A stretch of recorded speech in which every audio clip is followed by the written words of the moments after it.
नेता अब कांग्रेस को सीधे सीधे न सिर्फ इस हार के लिए जिम्मेदार ठहरा रहे हैं, बल्कि वो ये भी कह रहे हैं कि इस तरह से अब कांग्रेस आगे ले जाने वाली पार्टी नहीं बनेगी, यानी इंडिया गठबंधन को लीड करने वाली पार्टी नहीं बनेगी।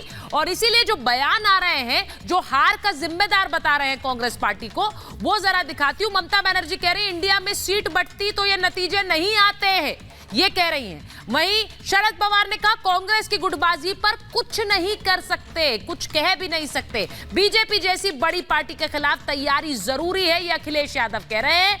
और वहीं कांग्रेस की हार की वजह आपसी मतभेद है, ये अभिषेक बैनर्जी ने कहा, टीएमसी के सांसद।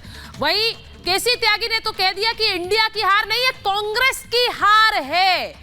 और गठबंधन में नीतीश सबसे विश्वसनीय नेता है, अशोक चौधरी जेडीयू की कह रहे हैं। अब ये पिचिंग भी चल रही है अपने अपने नेताओं की। कमलनाथ के घमंड के चलते कांग्रेस हारी है, ये मनोज सिंह काका कह रहे हैं। अब मैं एक बार जरा केसी त्यागी के बयान पर आना चाहती हूं। केसी त्यागी ने जो बात कही है शाजिया जी, वो ये कह रहे हैं कि ये कांग्रेस की, ये इंडिया की हार नहीं, कांग्रेस की हार है। यानी अपने हार को देखिए और उसके बाद अब गठबंधन में आकर यह बताने की कोशिश मत कीजिएगा कि हम बिग ब्रदर हैं, हम चलाएंगे, डिक्टेट करेंगे।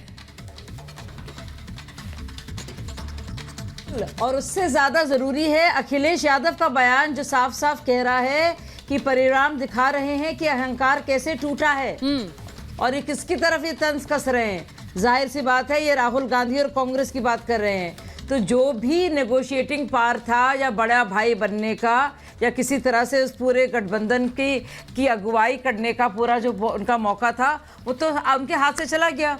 और दूसरी बात जो हम कहना चाह रहे थे पहले, जो आप क्यूमुलेटिव वोट्स की बात कर रहे हैं, आप 4 राज्यों को क्यूमुलेटिव वोट्स कर रहे हैं, लेकिन आपके लिए प्रेम जी बहुत दुर्भाग्यपूर्ण ये बात है, आपके लिए, देश के लिए नहीं, कि देश में अलग अलग राज्य हैं, फर्स्ट पास द पोस्ट का सिस्टम है, एक तरह से डेमोक्रेसी चलती है।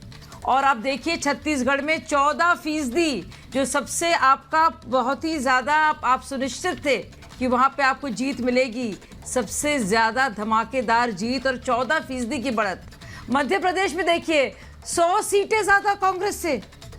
मतलब आप किस मुंह से आप स्वीकार नहीं करेंगे कि मोदी मैजिक है? ये आंकड़ा कहाँ से आया? आप जरा सोचिए, 100 सीटें, 14% की बढ़त, ये आंकड़ा कहाँ से आया? 100 सीटें और 14% बड़ी है वोटर परसेंटेज भाजपा का पिछली बार से। कैसे आया? आपको भी आंकड़े बता देंगे शाजिया जी। और बिल्कुल सही बोल रही हूँ मैं, अरे मैं बिल्कुल सही बोल रही हूँ मैं। और 8% राजस्थान में तो 4% का फर्क है और 3 मध्य प्रदेश में 8% का फर्क है।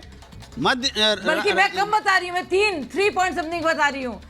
तो मैं एक चीज में और बता दूं, जो खबर आ रही है अभी, एक और खबर आ रही है, मैं जरा अपने दर्शकों को बताना चाहती हूँ कि ममता बनर्जी ने कह दिया 6 दिसंबर को हर्षवर्धन जी विपक्ष की बैठक होनी है। ममता बनर्जी कह रही है शायद कि वो कह रही है मुझे तो पता नहीं है, मुझे किसी ने नहीं बताया।